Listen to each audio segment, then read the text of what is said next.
Cara, mas é interessantíssimo você trazer essa perspectiva, porque, de novo, isso daí não é algo que você aprende na faculdade. Não existe uma matéria, né, sobre equilíbrio de vida, sobre as áreas de conhecimento multidisciplinares que a gente precisa desenvolver para conseguir performar bem na nossa vida, independentemente do que faça, né?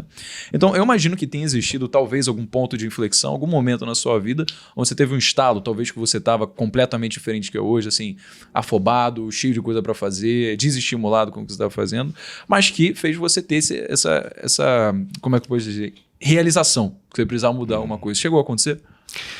Olha, eu penso que é um conjunto, né? Um conjunto de coisas. Eu comecei minha vida morando sozinho mais cedo, por umas questões familiares, mas minha vida sempre foi extremamente boa e equilibrada.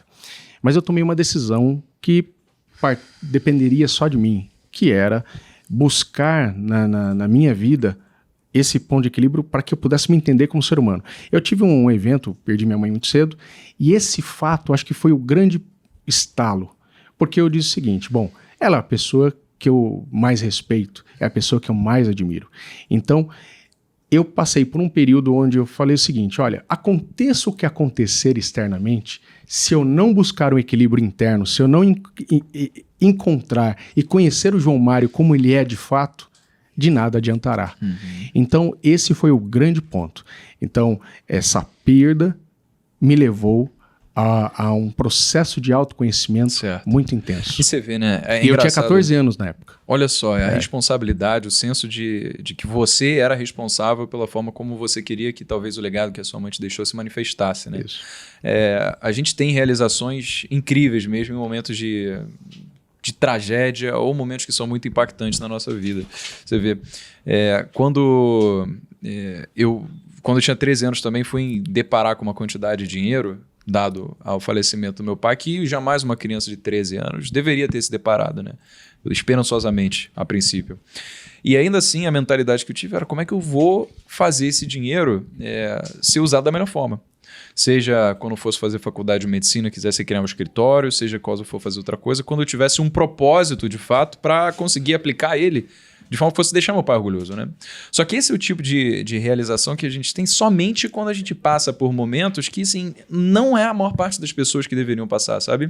E que bom que muitas pessoas até hoje não passaram por um momento de tanta tragédia assim. Mas ainda assim, eu acho que a gente consegue trazer em pauta aqui algumas formas que as pessoas podem olhar para a vida e agir de forma de ser disciplinado, a pensar no coletivo, a buscar áreas de conhecimento descorrelacionadas às suas para conseguir trazer esses princípios e atuarem nas suas próprias áreas aqui. O que você acha que as pessoas que nunca tiveram esse impacto, esse estalo de disciplina, porque graças a Deus não sofreram essas tragédias, o que elas podem fazer para também ter essa realização? Essas grandes rupturas, elas de fato nos posicionam em trilhos que a gente nem imaginava trilhar, né? Ainda mais com 13, 14 anos, tanto eu quanto você. Agora, não precisa ser assim. A vida, ela coloca os seus caminhos e não temos opção. Mas felizes aqueles que não tiveram esse tipo de experiência. E eu falo felizes porque nós sabemos o que de fato envolve tudo isso. Mas veja só, uma coisa que eu aprendi com a minha mãe e eu trago para mim até hoje. Ela falava assim, João, pensa que cada dia que passa é um dia a menos. E eu falava assim, nossa, mas que coisa ruim. Ela falou assim, olha, não é um dia a menos na sua vida. É um dia a menos para você conseguir, para você estar mais perto de tudo que você quer. Aí já mudou. Aí eu falei assim, poxa, que interessante. Aí ela disse assim para mim, olha, não deixe de buscar o que você quer.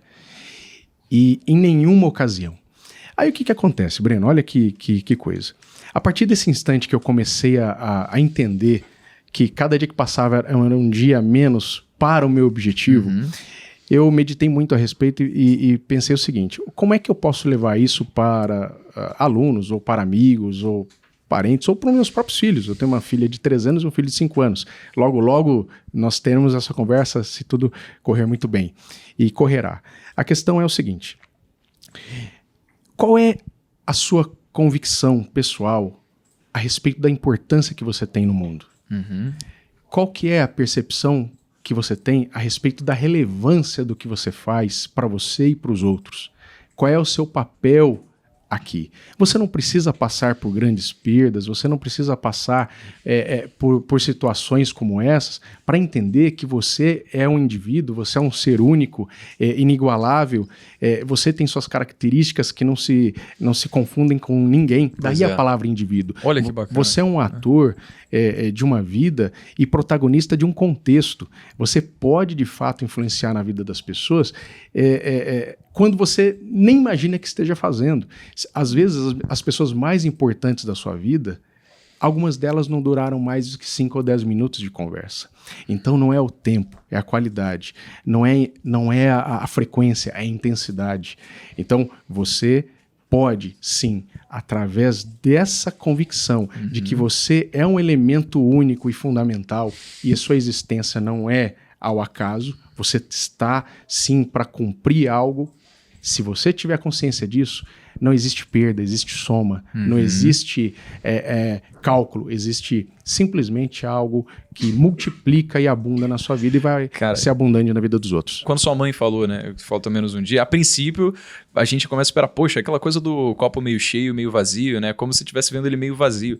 É como se fosse tudo a forma como a gente escolhe interpretar as coisas.